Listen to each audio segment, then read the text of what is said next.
Hello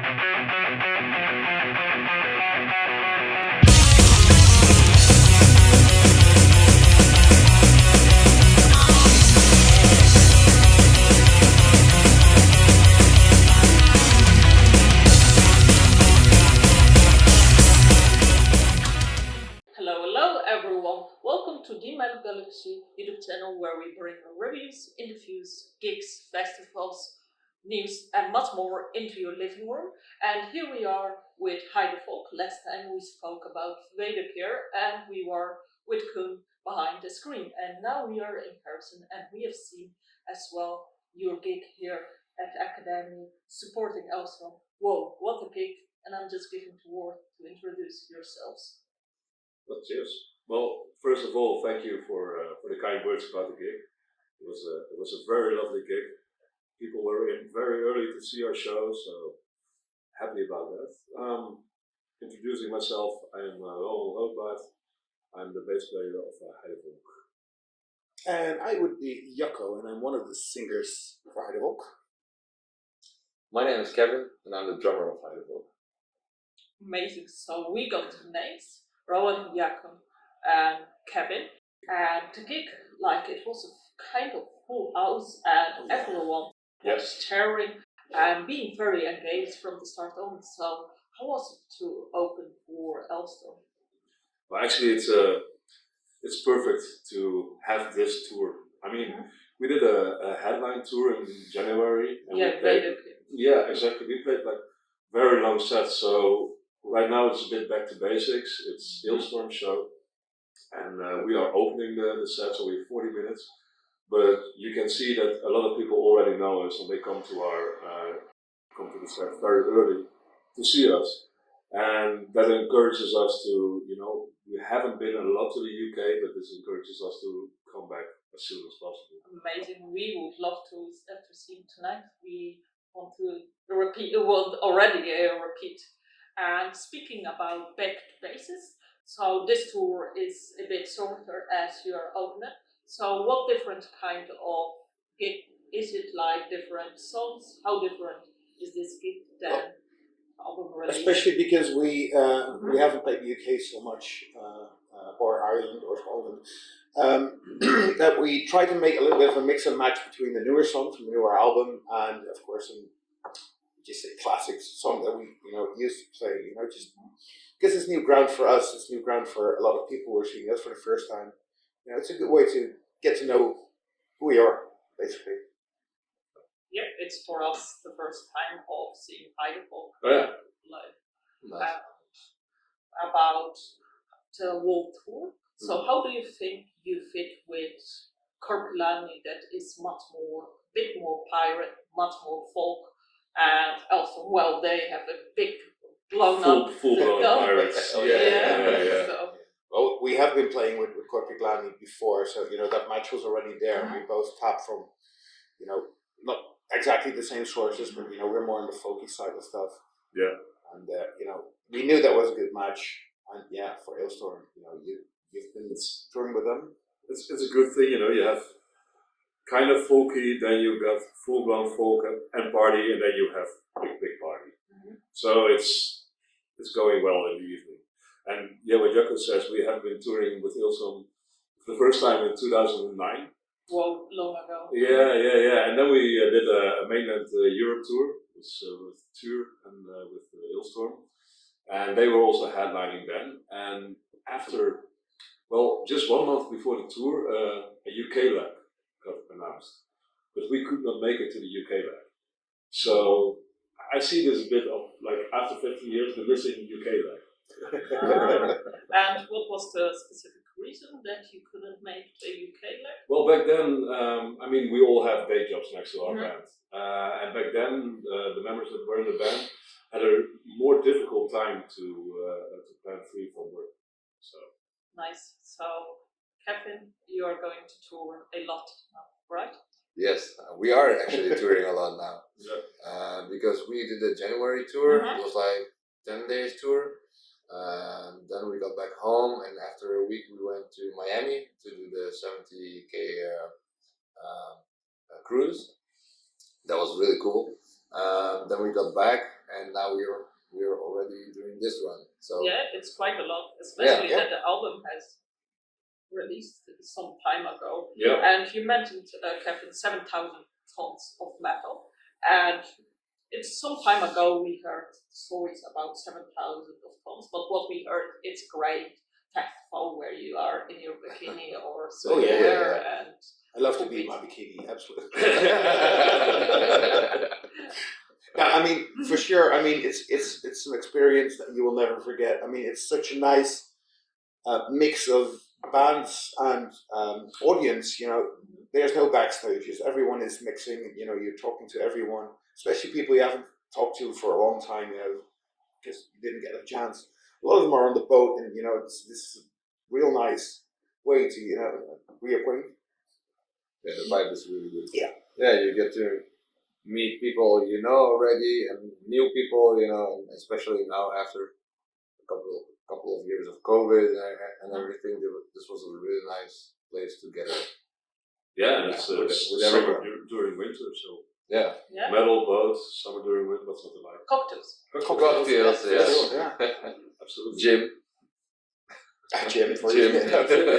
So that's an amazing atmosphere, and tonight was an amazing atmosphere. Before we dive into Ireland, let's do something random here. Right. I see that Jacco likes already the Guinness here. Oh yeah, I'm fully in. Yeah. And Kevin, are you into Guinness? No, I'm not. So which beer are you in? Wheat beer and blonde and darker beer. Mostly like Belgium. What's the Belgium? Yeah. Jacco, what do you think the best beer is? Ooh, I would say that I like to drink ales, actually pale ales, IPAs or whatever. I also like, you know, stuff like this, also at Murphy's, like Guinness and everything. You break my God's heart. It's terrible. Like, we have the best beers, and you're here promoting Irish beer. I know, but still, yeah. We should promote Hertog Jan. Well, when I'm back home, that's actually my favorite beer. But you know, we are not supposed to, you know, do any commercials here, right? Do we? Asking this between ourselves. Rowan, what's your favorite beer? Please don't say Irish. My favorite beer. Oh, that's hard. I've been drinking, you know, the specialty beers, the Belgian beers, for a long time. And right now you see me drinking wine. This is what I do at home as well. No, well, it's like detoxing with wine. Yeah. No, but my favorite beer, I think it must be like a Marasu triple. It's like a Belgian beer. So, what's the strongest beer you drank then? I think, you know, the Korpiklaani beers, they are more close to 15% sometimes. And how did you rank then on it? After a few, my reaction was getting slower. I believe everything was dancing after that. Yes. In the end, of course, yeah. And Jacco, what's your strongest one? Ooh, I actually don't really keep count of, you know, the percentage of alcohol. I mean, it's this can be really bad. Me, it's actually more. I don't keep count. It's more about the taste, and you know, when the taste is gone, probably the alcohol is probably the reason for it. But you know, if you drink 12% or even 15, if Rowan said you must feel in your head something dizzy. Eventually, yes, of course you do. Yeah. And Kevin? I also actually never checked it, but I think something between 10 and 15%. Yeah. So strong drink, strong alcohol percentage, and no counting for Jacco and Kevin. Nice. So we won't be accountable. Let's go back to Ireland. We saw you had a 3-day yesterday in Belfast, which led to some explorations. So how was it to play in Belfast and explore the city? Well, we did not know what to expect of Belfast. I mean, also not the people over there. What we found out is that the people in Belfast, they are quite different from here in Dublin. So the crowd response is different then? Yeah, the crowd response, I mean, they are thoroughly enjoying the show. But it takes a little bit more of, they're watching like, and then after the song, like, they're getting crazy, and then it's over. Maybe felt a little bit more like we had to convince them or something like that. But maybe they just didn't know so much, So yes, it's all new to them too. Yeah, exactly. But it was still, it was a great show and a great crowd over there. But also here we after the show we got to the merchandise section here in Dublin, and everybody just started talking with us, and we signed stuff, etc. We were in the merchandise section in Belfast, and they kept their distance a little bit, And interesting. Yeah, and after some pints, they came up to us and then started talking. So yeah, pints are always a good opener here. yeah. Again with the drinks. Yeah, I think so too. But I love it over there. Yeah. And it's super interesting as well that most songs are Dutch, so you are singing Dutch, and that other two bands are English, and you are here in an English country. So how's the reaction on this end? Well, especially for this run, we decided to usually we do one song in English, but on the last album, the latest album, the latest album, it's not the last. We also did an English version of Drinken met de Goden, Drinking with the Gods, and we decided to, when we're in English-speaking countries, why not try that out in English? And so we did, and people really seem to like it. So yeah. It draws them a little bit more into what we're doing. Usually can't really understand what we're singing. It can be a bit hard, to get a grip on it. But once you can convince them a little bit, with the English part, they might be drawn into listening to some Dutch as well. I love the Dutch part because then that's like finally someone singing here in my language. So I think I cracked all the Dutch lyrics, and there was Drink with the Gods. Yeah, it's amazing. But yeah, don't be mistaken. We are primarily a Dutch singing band. Yeah, we will be. Yeah. We still play all over the world in Dutch. So.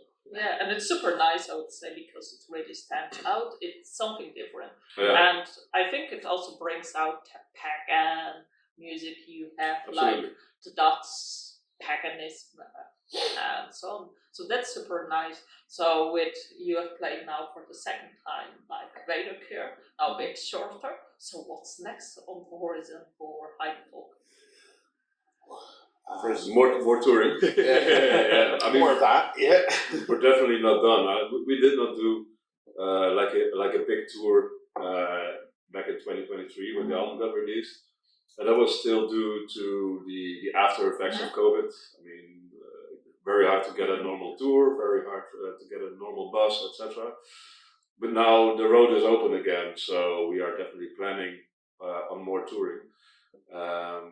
But we also started talking about a new album back in the summer of 2023. Any secrets you want to share with us? Nope. Well, let's say that we all in this together. So we all have some books, and we read them all at home, and we talk about this. So. Any books you can say? No. And I wouldn't say too much. So keep an eye out on Heidevolk as well on our channel. Especially when we're in the bookstore, then you may find out. Yeah. So watch out if you're from Netherlands. Look at Rowan, Jacob, and Kevin searching for books somewhere in a corner. Now you will be careful. Or reading a book in the corner. If a certain book suddenly runs out of stock, you might be worried. And before we wrap up the interview, what's the best moment of touring here with Allstorm and Korpiklaani? The best moment? On stage every day. My best moment is the start of every show. You just come on stage, you have no idea what to expect from reactions from the audience, and that's the moment where you just go, and that surprise has been awesome. Yeah, we've been giving like everything we have, like from the first second of the show, and the reactions are just fantastic. The energy returns. The energy returns. That's the right description. I find ending how you end like fantastic. You just go off stage, you throw like drumstick, and then the music plays, and everyone is still cheering, not having enough. Like, that's so great to see. Like, you're welcomed here. It feels like that as well. Yeah, Absolutely. Also, when we asked if we could come back, I mean, that was like a big cheer. So certainly, it's heartfelt. Absolutely. And if you're watching there on the channel, give a reaction if you would like Heidevolk back here in Ireland or any other country. Who knows, they might sell to yours. So yeah, thank you so much, guys, for having a small moment in your busy tour schedule. For the viewers, check out Heidevolk's new album Wederkeer. Keep an eye out as they are heavily touring, so you might catch them as well. So yeah, thank you so much, guys, for a fantastic show, this interview. And I'm just giving the last word to you. All right. Well, thank you for having us here, and thank you for again watching us. You're welcome. Thank you for watching us, and definitely keep an eye out because there's so much more coming. We promise you. We will be back. So they will be back. Subscribe as more content is coming as well from us. See you. Bye. Cheers.